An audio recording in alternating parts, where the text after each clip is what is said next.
Dianne Feinstein has put across a assault weapons ban in the Senate today, and it is actually pretty sweeping in terms of the sorts of bans that it would have. She ticked off a lot of the boxes that I know that strong liberals who are in favor of gun control would want. So let's give you some details on those. Feinstein's bill would ban semi-automatic rifles and handguns that have fixed magazines capable of carrying more than 10 rounds, as well as semi-automatic shotguns that have folding or detachable stocks, pistol grips, forward grips, or fixed magazines with room for more than 5. I apologize, that cuts off there. Not sure exactly where we were going with that. 5 rounds. Exactly, 5 rounds, I imagine. And all told, 150 types of semi-automatic weapons. So that's pretty sweeping. Before we get to the commentary, let's have a little bit of the video of Dianne Feinstein talking about this at the press conference today.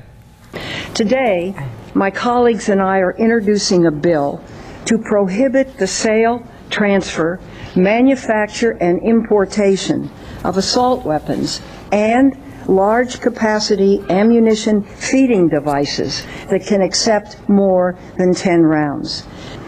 We prohibit 158 specifically named military-style firearms.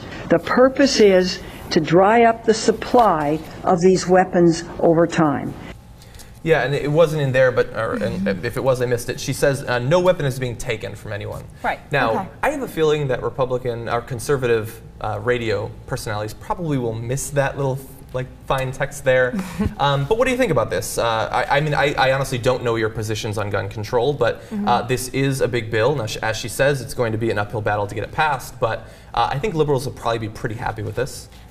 Yeah. It depends, but you go ahead. Well, I mean, I think it's so specific, right? So are we leaving out some other military-style assault weapons that, you know, potentially do 4 rounds or something like that, right? Like, it's so specific that I think that it's not broad enough for some people that are really strict on gun control.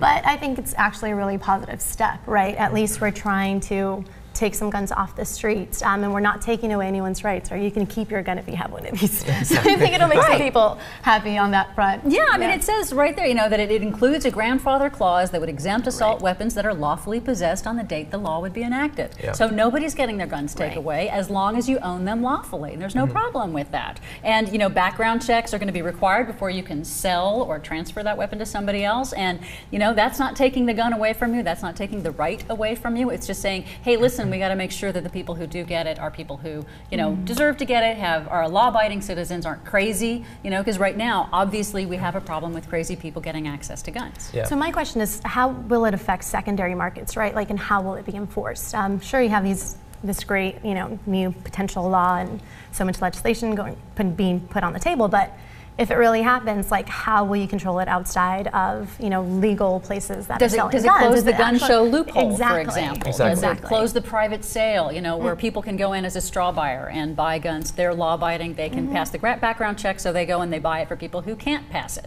They're able to, you know, we have these huge loopholes that make it possible. You know, in the old 1994 ban that went away, that had some really strange, you know, restrictions on it, like little things that you couldn't have and you could have that manufacturers were found very easy to bypass and to get around. So, you know, to me, this is maybe a great thing, good for her, you know, but if that's what she believes in, then that's what she should put forward. But does it have the kind of loopholes that make it essentially a nothing burger?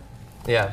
I'm very glad that you brought that up. One of the major criticisms of the previous assault weapons ban, one is that it had a sunset provision, which this one thankfully does not. But also, we talk about things like an assault weapons ban, as if there is just one thing that is an assault weapon, one thing that is not. It's very difficult to define that, and that's one of the reasons that it's been difficult in the past to pass legislation like this. And even when looking over the details here, I'm not sure.